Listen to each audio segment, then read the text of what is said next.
السلام علیکم۔ ایک مارننگ شو میں بلقیس عیدی صاحبہ سے ہوسٹ نے کہا کہ اپنی زندگی کا کوئی دلچسپ واقعہ سنائیے، تو کہتی ہیں کہ ایک مرتبہ عبدالستار عیدی صاحب مرحوم کے ساتھ وہ ایک شادی میں جا رہی تھیں اور شادی اندرون سندھ کے کسی علاقے میں تھی۔ اپنی منزل کی جانب رواں دواں تھے کہ راستے میں ڈاکو آ گئے اور ان کی گاڑی کو کچے کا جو علاقہ تھا اس کی جانب لے گئے۔ اب جب وہاں پہنچے تو پہلے سے کئی گاڑیاں موجود تھیں اور وہاں بھی اسی طرح لوٹ مار کا سلسلہ کیا جا رہا تھا۔ تو ڈاکو جو تھا اس نے ان سے بھی کہا کہ آپ کے پاس جو کچھ ہے ہمارے حوالے کر دیں۔ تو ان کے پاس جو رقم اور دیگر سامان تھا یہ اس ڈاکو کو دینے لگے۔ تو اچانک اس ڈاکو نے عبدالستار عیدی کو بڑے غور سے دیکھا اور پوچھا کہ آپ عبدالستار عیدی ہیں؟ تو عیدی صاحب مرحوم نے جواب دیا کہ ہاں میں عبدالستار عیدی ہوں۔ تو وہ فوراً پریشان دوڑا ہوا دور کھڑی ایک گاڑی کی طرف گیا اور وہاں جا کے اس نے کوئی بات کی، اور جب وہ واپس آیا بڑے تیز قدم چلتے ہوئے تو اس کے ساتھ ایک اور شخص بھی موجود تھا۔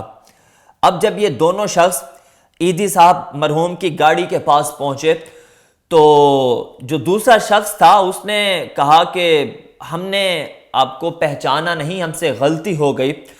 تو وہ ان ڈاکوؤں کا سردار تھا، تو اس نے کہا کہ ہم سے غلطی ہو گئی، آپ ہمیں معاف کر دیجئے، اور جو رقم اور جو کچھ لیا گیا تھا عیدی صاحب مرحوم سے وہ انہیں واپس کر دیا گیا۔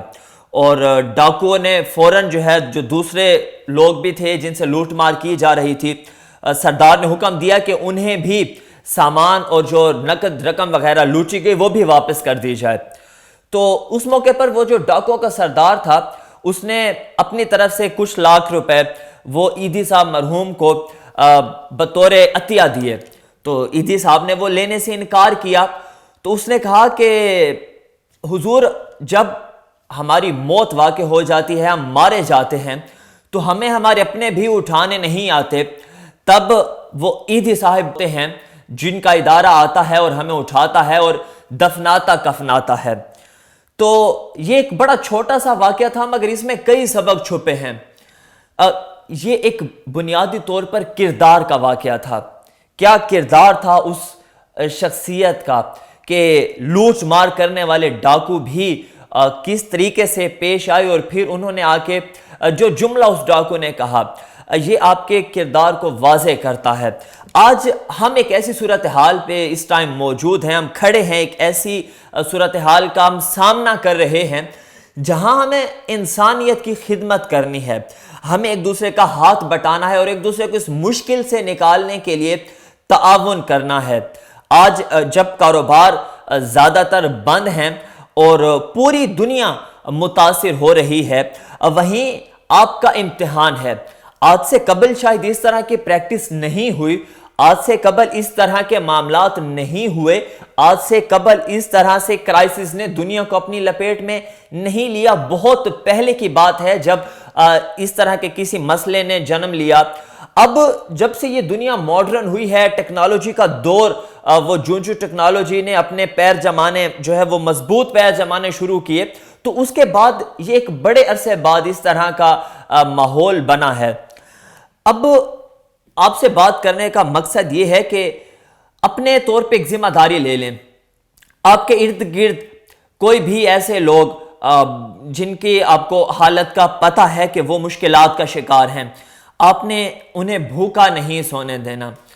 شاید اس حوالے سے میں تیسرا یا چوتھا پروگرام کر رہا ہوں، کیونکہ ہم جب مسلسل صورتحال دیکھ رہے ہوتے ہیں کہ جس طرح سے غریب جن مشکلات کا شکار ہیں، کچھ ایسے گھرانے بھی ہیں۔ آج خاص طور پر اس پروگرام کرنے کا مقصد یہ ہے کہ کچھ ایسے گھرانے ہیں جنہیں وہ امداد کی رقم نہیں مل سکی کسی بھی وجہ کی بنیاد پر۔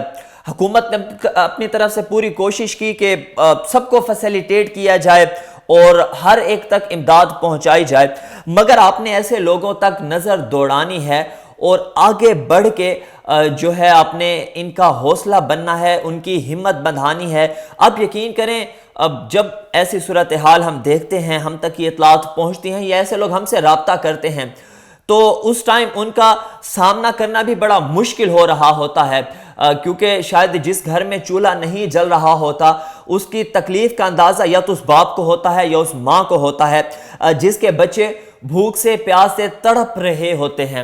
اب آپ سے گزارش یہ ہے کہ آپ کے جو علاقے میں، آپ کے جو محلے میں ارد گرد کے لوگ ہیں، 2 سے 3 گھروں میں یا کم از کم ایک گھر میں آپ نے ذمہ داری لے لینی ہے کہ اس گھر تک آپ نے سالن روٹی آپ پہنچائیں۔ آپ زیادہ راشن کے انتظام نہیں کر سکتے تو جو کچھ آپ کے گھر میں بن رہا ہے اس میں ان کا حصہ نکالیں۔ اب رمضان المبارک کی آمد ہے، یہ وہ اجر ہے جو انشاءاللہ ہمارا یہ ایمان ہے کہ جس کا اجر آپ کو بروز محشر معلوم ہوگا اور اللہ رب العزت کی ذات آپ سے راضی ہوگی۔